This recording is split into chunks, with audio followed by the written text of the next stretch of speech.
You have to at least have, you know, pretty good, solid high school education to understand English, if not a college degree. Um, so literacy becomes one of the issues, and the most widely used language in Ethiopia is Amharic, and even Amharic is not accessible to everyone. Um, but I would say that most of the Ethiopians today access information through the radio, because the radio is, you know, the most ubiquitous, excuse me, um, medium in the country. About more than 80% of the population have access to the radio. So that remains to be the primary means of information. But again, it's hard to find private radio stations that uh, that tell independent stories free from government propaganda. So government controls the airwaves again. But I'd say that the radio is the primary medium. And with all these different groups, and like you said, Ethiopia is very diverse Yeah. among groups. Does everyone have equal footing? Do some people, like with research, I've discovered a sort of a one-party state Ethiopia has, um, and are some groups championed over others in the eyes of the government, and others suppressed? Yeah. So not everybody has equal voice. Um, and in post 1991 Ethiopia, there has been a system put in place which structured the country along ethnolinguistic lines. And that system was primarily championed by um, the Oromo and the Tigrayan ethnic groups. And uh, the Tigrayans were in charge, and today there is a civil war going on. If you've heard in the stories, in the news, you've read about Ethiopia, perhaps. So they come from Tigray, the Tigray region, and they control the country. They put in place that ethnic-based politics. So they were, for almost 3 decades, they were, for example, the ones that controlled the government, that controlled the economy, um, and everything in public life. And they were ousted back in 2018, and the Oromos now took over. So they are now the ones that control everything, that control the resources, the politics, the economy, and everybody else doesn't have a voice. Even though another media phenomenon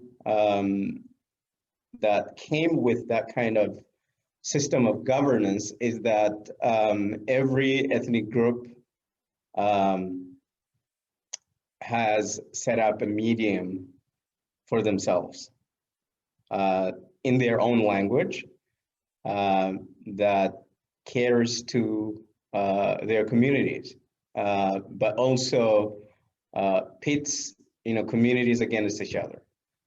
So there is an upsurge in violence in the country, in various parts of the country, and the media are behind that violence because everyone is against everyone, kind of thing. And the Oromos, being the largest ethnic group, are involved in violence in various parts of the country because now they are the most powerful ones. They're killing the Amharas, the Afar, the Somalis, and so on and so forth. So to answer your question, no, everyone doesn't have equal voice in the country. And really quickly, for Alani, ask the next couple: would you consider these acts of like almost small acts of genocide against each Yeah, yeah, um, exactly. Yeah. So kind of talking about the point that you were talking about before about the war and these different things that are really big issues that Hmm. you feel, or most people would feel, need to get a lot more coverage than they do. Hmm. What is one of the most important events that you feel has been misrepresented or lacked information or was not able to be covered due to some kind of censorship? Possibly including the war or maybe besides the war because we kind of talked about that. But You mean like in Ethiopian media or in Western media? in Ethiopian. In Ethiopian media. Um, well, now it's really hard to define Ethiopian media because some of them are based elsewhere, but they are still catering to audience in Ethiopia and outside Ethiopia. So with the internet, that territoriality has changed, if you will. So before 2018, which marked like a turning point in terms of politics and media, um, there were, media outlets broadcasting from the United States, let's say, into Ethiopia. They were allowed in, but some of them are again being blocked from accessing the audience back home, even though they they can access, the diaspora Ethiopian community here. So I think I'm forgetting your question.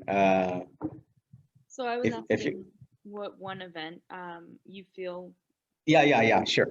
So the one event I would say is misrepresented in Western media, in particular, is the Tigray War, which sort of presents, the TPLF, the group that ruled Ethiopia for 3 decades, started the war, and because it had a lot of power, because it amassed a lot of wealth, and it had a lot of good connections in the West, whether it is with the governments or with the media, they were presented as though they were angels. Even though they started the war, you don't see that narrative reflected in Western media. And Ethiopian media, even though they try to, tell that story, they are not as loud, and they cannot be heard as loudly as Western media, because the media in the West are obviously more powerful than, media um, that come from that part of the world. So that, I think, would be the biggest thing that I would say is misrepresented because of the connections that, the TPLF, the group that's now on the run in Ethiopia, had.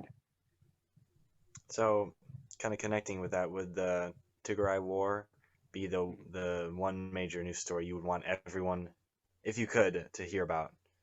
Would that be it? Yeah. Okay. And the reality that the leaders the ruling party in the region is the one that started the war, and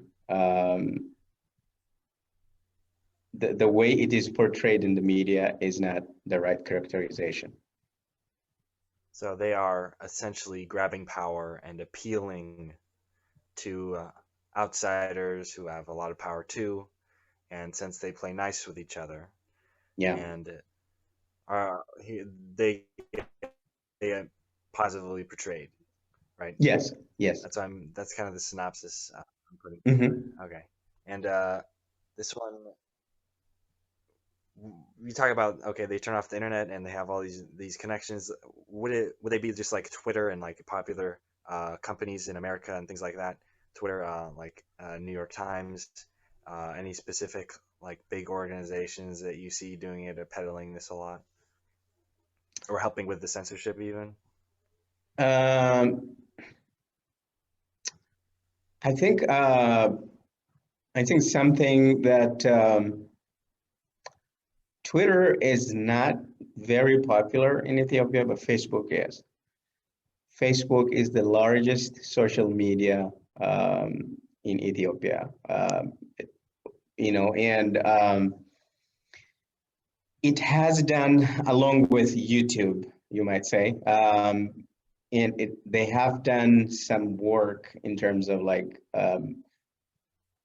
suppressing the voice of hatred, because like everybody could go live, turn on a video, go live and say go kill these people or those people. So they have done some work, even though not enough, because like I said, there are over 886 languages in Ethiopia. So if you need people who understand the language within Facebook or YouTube itself, because and it's hard to find people who speak all these languages, right? So they have done some work in terms of, let's say, trying to stop the hatred in those preaching violence via Facebook, via YouTube. But I wouldn't say that they have done enough. Sort of adding on to this question, do you know of any like specific government-owned media that are kind of promoting this hate, besides like things that were posted on Facebook? But like, yeah. So like every region. So like with the country, structured along ethnic lines, regions based on ethnic homelands, if you will. Every region has its own media outlet, if you will, like a TV station, a radio station, and those are government owned, right? They are owned by the regional governments, but they still gate to spread, some hate-filled narrative, which pits people against each other. So they are owned by the regional governments, and we are now at a time when the regions appear to be more powerful than the federal government. And at times it's, the federal government is not able to stop these things. So they are government owned, but they're owned not by the federal government, but by the regions. Does that make sense? Yeah, and a quick question is, Yeah. were these regions originally self-established, or did the federal government kind of establish these regions and then The they federal government like established the regions. Yeah. okay, and now they're going kind of rogue and getting too big and Yes. and Yes. too conflicting. All right. Mm-hmm. Mm-hmm. That's how the war in Tigray started. So, oh, okay.